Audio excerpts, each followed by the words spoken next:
السلام علیکم۔ کمال T V کی طرف سے آج آپ کو ایک کہانی پیش کی جا رہی ہے جس کا نام ہے دوست کا قتل۔ یہ ایک مغربی سچی کہانی ہے۔ اگر آپ کو میری یہ کہانی پسند آ جائیں تو پلیز میرے چینل کو سبسکرائب کریں اور اگر ہو سکے تو بیل کی آئیکن کو بھی کلک کریں۔ کرسٹوفر الیگزینڈر کی کل کائنات 4 چیزیں تھیں جن کا وہ بلا شرکت غیر مالک تھا۔ نام جو اس کے وجود سے چسپا تھا، ایک سوٹ جسے وہ پہن کر سوتا بھی تھا، رخساروں پر بورے بورے بال اور شراب کی کبھی نہ بجھنے والی تشنگی۔ اس کے علاوہ کائنات کے اس دائرے سے باہر اس کا ایک دوست بھی تھا۔ جزیرے فوفوٹی میں دوستی کرنے کے لیے کوئی نہ کوئی خصوصیت لازمی تھی، طاقت، چٹکلے بازی یا غنڈہ گردی۔ اس کے بغیر دوست کا ملنا آسان نہ تھا۔ کرسٹوفر ان تینوں صفات سے محروم تھا، اس لیے اس کی اور اورینگو کاراکی کی دوستی کو لوگ تعجب سے دیکھتے تھے۔ کرسٹوفر مرنجان آدمی تھا۔ وہ کبھی کسی سے لڑتا جھگڑتا نہ تھا، اس نے کبھی گونسا نہیں تانا تھا۔ دراصل اس کے علم ہی میں نہ تھا کہ خدا نے سفید فام نسل کو پاؤں اس لیے عطا کیے ہیں کہ وہ کالوں کو ٹھوکریں مارے۔ اور یاد رہے، کرسٹوفر ایک سفید فام تھا۔ وہ خود کے سوا کسی کو ستاتا بھی نہ تھا۔ زیادہ سے زیادہ چینی شراب فروش مائی جیک کو دل ہی دل میں برا بلا کہتا تھا، جو اسے نہایت گھٹیا برانڈی مہیا کرتا تھا۔ کرسٹوفر ذریعہ معاش کی پابندی سے آزاد تھا۔ دراصل اس کی ضروریات زندگی محدود تھی۔ دن میں ایک آدھ بار کھانا اور شراب کی بوتل، گھر بار کا جنجال نہ تھا، جہاں ٹکانا ملتا سو رہتا۔ وہ عرصہ دراز سے گداگرو کسی زندگی گزار رہا تھا۔ کبھی کبھار مائی جیک کو مٹھی بھر ننھی موتیاں لا دیتا، جس کی عوض اسے ہر روز باسی ڈبل روٹی کے چند ٹکڑے، بچا کچا شوربہ اور گاہکوں کے گلاسوں سے بچی برانڈی دے دیا کرتا تھا۔ اس سودے میں مائی جیک کے وارے نیارے تھے، لیکن وہ بھی ایک ہی کھایا۔ اسے معلوم تھا کہ کرسٹوفر یہ موتی خود کہیں سے نہیں لاتا تھا، بلکہ کاراکی اس کی خاطر سمندر کی تہہ میں غوطہ لگا کر انہیں نکالتا تھا۔ کاراکی کرسٹوفر کا دوست تھا اور کاراکی ایک سیافام غلام تھا۔ اسے کرسٹوفر کو مفت برانڈی دینے میں کوفت ہوتی تھی۔ وہ تھوڑے سے تمباکو کے عوض کاراکی سے براہ راست لین دین کرنا چاہتا تھا، لیکن کاراکی عجیب آدمی ثابت ہوا۔ مائی جیک کی تجویز کے جواب میں اس نے اسے بری طرح گور کر دیکھا کہ ٹگنا چینی ترا کر رہ گیا۔ اس وقت سے وہ کاراکی سے خائف رہنے لگا، تاہم وہ کھل کر اس سے کچھ نہ کہہ سکتا تھا۔ اس طرح موتیوں سے ہاتھ دھونے کا خدشہ تھا۔ کاراکی بوگین والے کے مردم خور قبائل سے تعلق رکھتا تھا۔ اسی کسی طاقتور سردار نے ایک تجارتی کمپنی کے ہاتھ 3 سال کے لیے تمباکو اور کچھ رقم کے عوض فروخت کر دیا تھا۔ اس سودے بازی میں کاراکی کی خواہش اور منشا کی کوئی دخل نہ تھا۔ ان قبائل میں یہی دستور تھا۔ 3 سال بعد اسے اپنے وطن لوٹ جانے کی اجازت تھی۔ اسے اپنے سردار نے اس قبیلے میں تمباکو کے عوض 3 سال کے لیے بیچا تھا۔ یہ 3 سال گزر جائیں تو وہ اپنے گاؤں جا سکتا تھا۔ وہ ایک سیافام غلام تھا جسے اس سردار نے بیچا تھا۔ اس جگہ بھی اس کی حیثیت ایک سامان ڈھونڈنے والے جانور سے زیادہ نہ تھی۔ سیافام ہونے کی وجہ سے مقامی باشندے اسے ناپسند کرتے تھے، تاہم وہ اسے زیادہ اہمیت دینے پر آمادہ نہ تھے۔ یہی وجہ تھی کہ وہ اس کی اور کرسٹوفر کی دوستی کو چبھنے نظروں سے دیکھتے تھے۔ کاراکی چھوٹے سے قد کا جفاکش اور پرتیلا نوجوان تھا۔ وہ خاموش تھا اور شاذ ہی کوئی بات کرتا۔ سر پر چھوٹے چھوٹے گھنگریالے بالوں کا جھنڈ تھا، آنکھیں چھوٹی چھوٹی اور دنسی ہوئی تھی۔ وہ ہر وقت کمر کے گرد ایک سرخ کپڑا باندھے رکھتا تھا۔ آفتاب نصف النہار پر تھا۔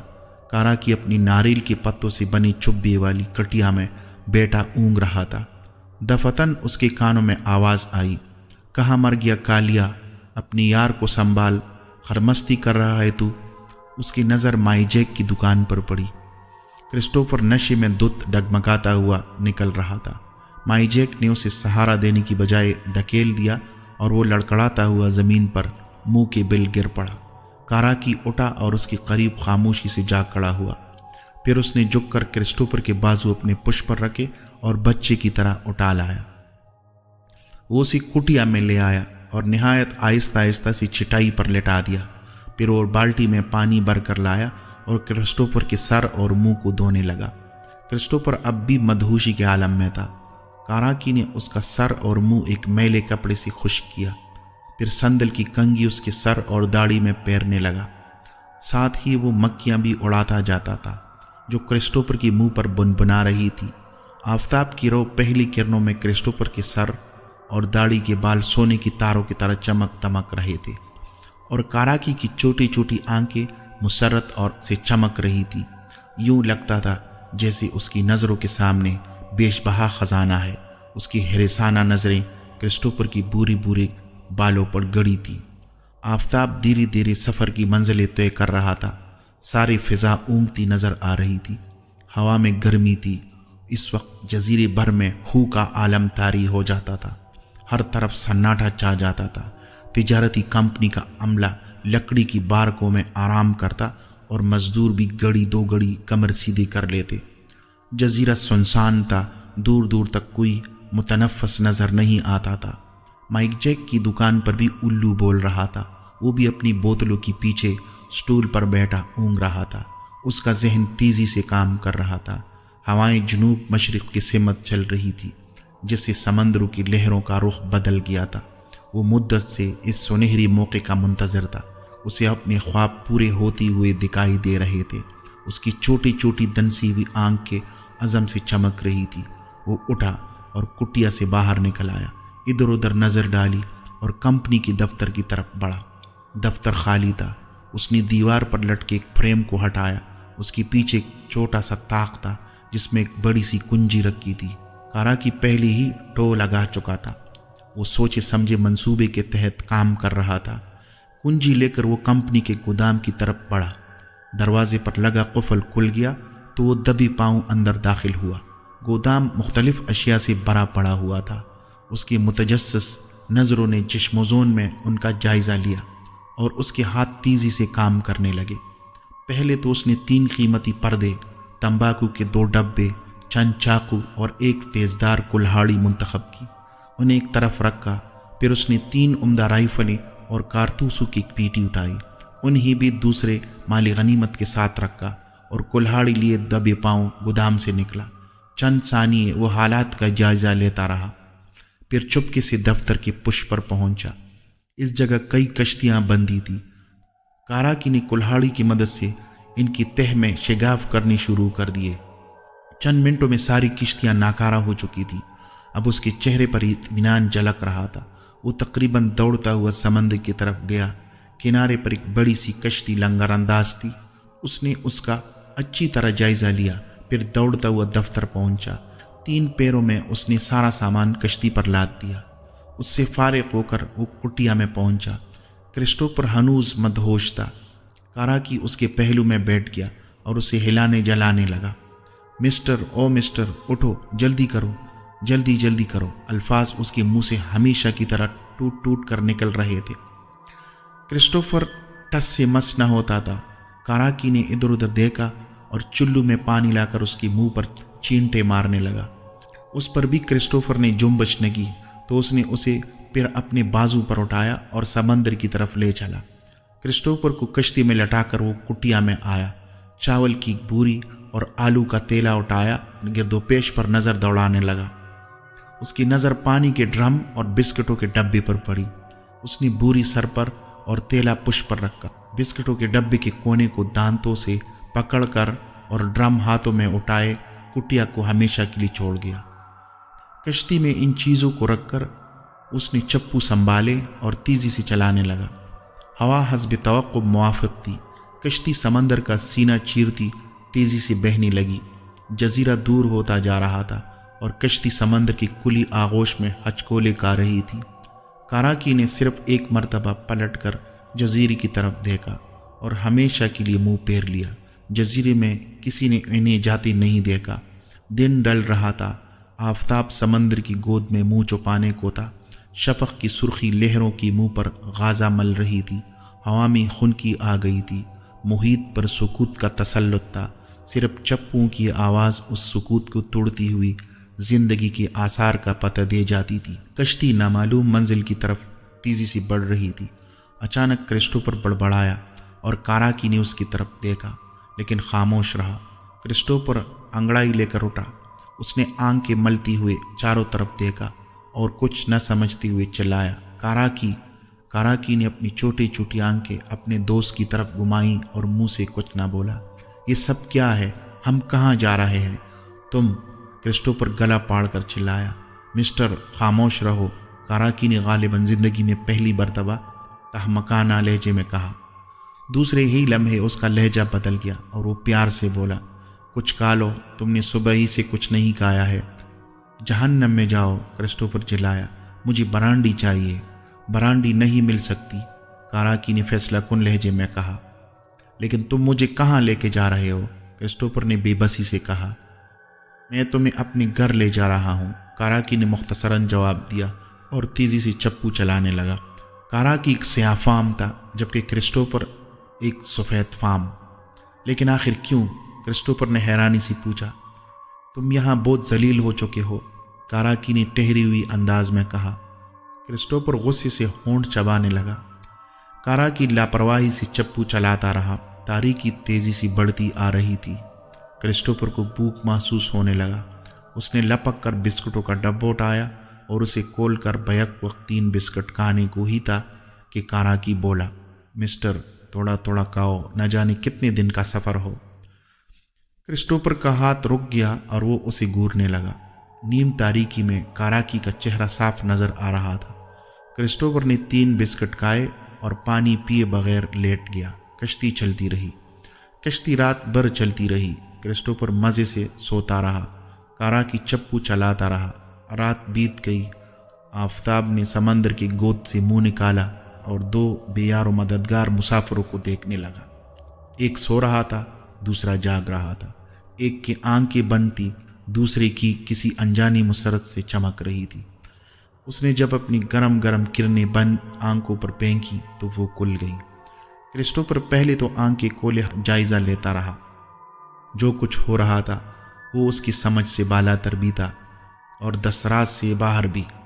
پھر وہ اٹھ بیٹھا اور استفہامیہ نظروں سے کاراکی کو دیکھنے لگا۔ آلو میٹھے ہیں، کھا لو، کاراکی نے جذبات سے آری لہجے میں کہا۔ مجھے برانڈی چاہیے، کرسٹوفر نے پھر مطالبہ دہرایا۔ کاراکی نے چپو سے ہاتھ روک دیے، چاقو اٹھایا اور ایک ناریل چیرنے لگا۔ پھر اس نے اس میں سوراخ کیا اور کرسٹوفر کی طرف بڑھایا۔ کرسٹوفر نے ناریل منہ سے لگا لیا۔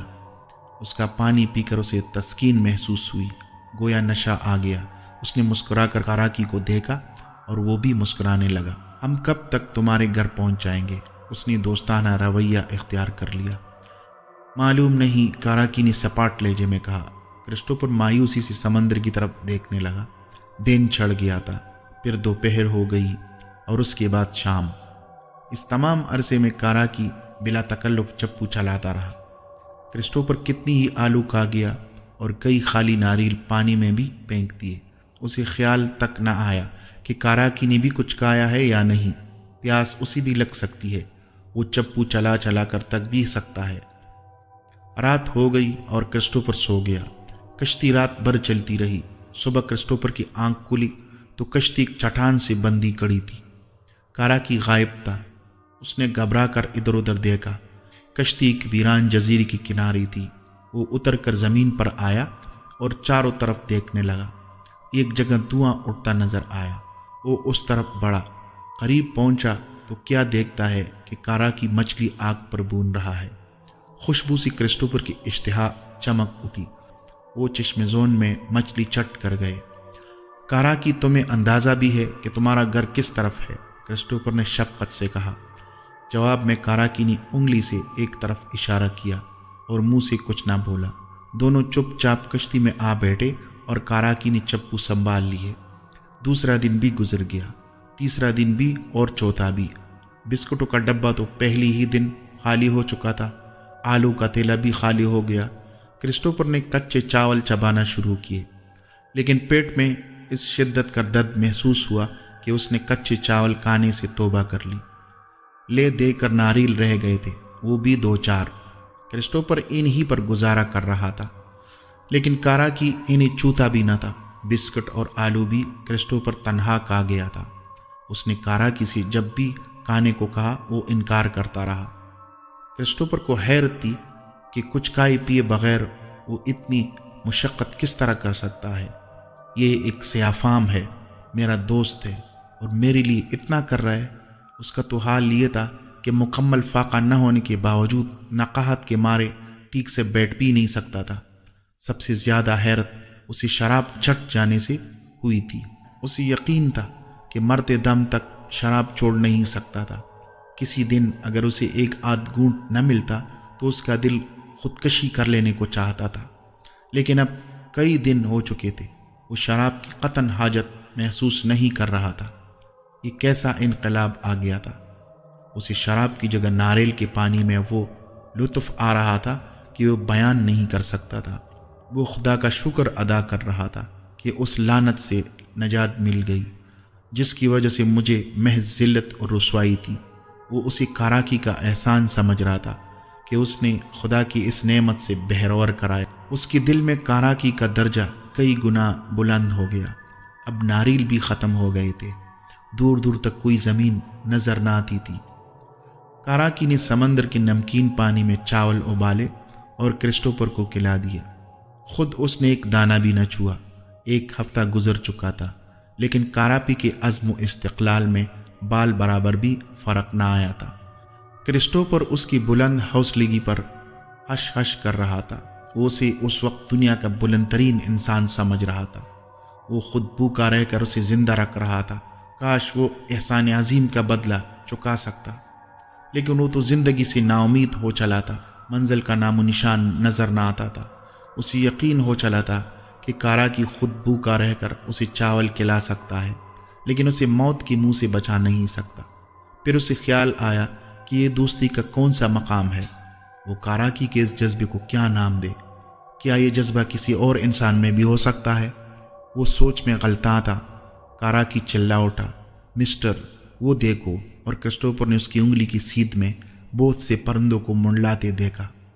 وہ زمین ہے، کاراکی خوشی سے بولا، اور کرسٹوفر کی جان میں جان آئی۔ کاراکی تیزی سے چپو چلانے لگا۔ زمین کو دیکھتی ہی اس کے بازو میں بلا کی طاقت آ گئی تھی۔ کرسٹوفر نے سوچا کہ اگر وہ اس کی جگہ ہوتا تو متواتر فاقوں سے کب کا رائی ملک عدم ہو چکا ہوتا۔ وہ بے چینی سے پرندوں کو دیکھنے لگا۔ کچھ دیر بعد اسی بھی زمین نظر آ ہی گئی۔ وہ ماری خوشی کے لہک لہک کر گانے لگا۔ اس کی بیسری آواز پانی کے لہروں کو بھی شاخ گزر رہی تھی، کیونکہ وہ سست رفتاری سے بہنے لگی تھی۔ تاہم اس سست رفتاری سے کاراکی بے حد خوش تھا۔ اسے معلوم تھا کہ جوں جوں ساحل قریب آتا ہے لہریں سست پڑ جاتی ہیں۔ اچانک وہ چلایا، میرا گھر، میرا گھر۔ اس نے چپو پھینک دیے اور کھڑا ہو گیا۔ کشتی ہچکولے کھانے لگی۔ کرسٹوفر نے لپک کر چپو سنبھال لیے اور الٹی سیدھے ہاتھ مارنے لگا۔ وہ جانتا تھا کاراکی کی مسرت عین فطری ہے، کیونکہ اسے غلامی سے نجات پانے اور منزل ملنے کی دوہری خوشی ہو رہی تھی۔ کاراکی ایک سیاہ فام غلام تھا جو اپنی گاؤں میں اور اپنی دنیا میں واپس آ رہا تھا۔ وہ پراشتیاق نظروں سے ساحل کی طرف دیکھنے لگا۔ دفعتاً کاراکی نے اس کے ہاتھ سے چپو لے لیے اور کشتی کا رخ موڑنے لگا۔ کشتی ساحل کی سمت بڑھنے کی بجائے اس کے متوازی چلنے لگی۔ یہ کیا کر رہے ہو؟ کرسٹوفر جلا کر کہا۔ خاموش رہو مسٹر، کاراکی نے درستی سے کہا، اور کرسٹوفر دبک گیا۔ کشتی کچھ دیر اسی طرح چلتی رہی۔ جزیرے کی جھونپڑیاں صاف نظر آ رہی تھی، کہیں کہیں دھواں اٹھ رہا تھا۔ کاراکی نے کشتی کا رخ اس سمت کیا جہاں درختوں کے جھنڈ تھے۔ کچھ دیر بعد کشتی ساحل سے لگ چکی تھی۔ دونوں اتر کر زمین پر کھڑے ہو گئے۔ کاراکی نے کشتی کو ایک بڑے سے پتھر سے باندھ دیا۔ کرسٹوفر ادھر ادھر دیکھنے لگا۔ جزیرہ سرسبز و شاداب تھا، پرندے چہچہا رہے تھے اور فضا رومانی ہو رہی تھی۔ کرسٹوفر کے دل میں امنگیں کروٹیں لے رہی تھی۔ وہ خوشی سے ناچنے لگا اور بے ڈنگے پن سے ناچتا رہا۔ اچانک اسے کاراکی کا خیال آیا۔ وہ جاننا چاہتا تھا کہ اس پر اپنے وطن پہنچنے کا کیا رد عمل ہوا ہے۔ اس نے سر گھما کر دیکھا تو وہ ہاتھ میں کلہاڑی لیے کھڑا تھا اور اسے گور رہا تھا۔ اسے اپنے طرف گورتے دیکھ کر کرسٹوفر کو بے ساختہ ہنسی آ گئی۔ کیا دیکھ رہے ہو جانے من؟ اس نے شگفتگی سے کہا۔ کاراکی کی آنکھیں چمکنے لگی۔ مسٹر، مجھے تمہارا سر چاہیے، اس نے سپاٹ لہجے میں کہا۔ میرا سر؟ خوب، یہ رہا، جناب کی خدمت میں حاضر ہے، کرسٹوفر نے اداکارانہ انداز میں سر جھکا کر کہا۔ وہ بدستور ہنس رہا تھا۔